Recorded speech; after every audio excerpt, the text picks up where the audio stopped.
रे छोरा डीजे वाला हमर भता ऐसा बड़ा संभाल लेते चाहे लाठी भाला चले तलवार ऐसा के संभाल लेते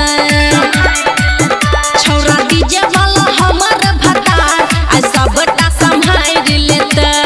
डीजे सुमित सतीश रईमा अभी आप सुन रहे हैं सावरिया म्यूजिक।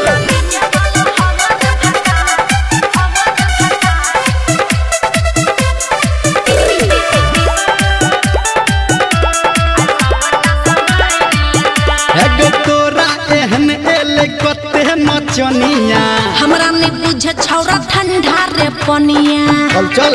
अच्छा तोरा एहन एले कते नचनिया हमरा ने बुझे छौरा ठंडा रे पनिया चढ़ल जवानी पे राखै गे परदा अभी तो और छौरा उड़ते रे गरदा गे ओई महफिल में सब रंगदार हेते रे छोरा डीजे वाला हमर भता ऐसा बड़ा संभाल लेता चाहे लाठी भाला चले तलवार ऐसा के संभाल लेता रे छोरा डीजे वाला हमर भता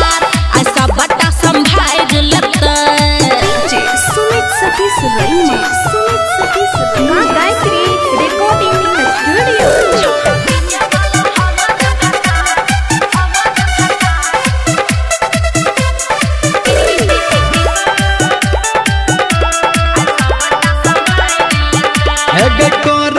छौरी तू कोनो नादानी अनरे अखरा में गाते तू जानी अच्छा हाँ कर छौरी तू कोनो नादानी अनरे अखरा में गाते तू जानी धर्मेंद्र निरमलिया की कहते डीजे पे गाना हा ओकरे रे रहते गे समियाना के तोहर उखाड़ देते रे छोरा डीजे वाला हमर भता ऐसा बड़ा संभाल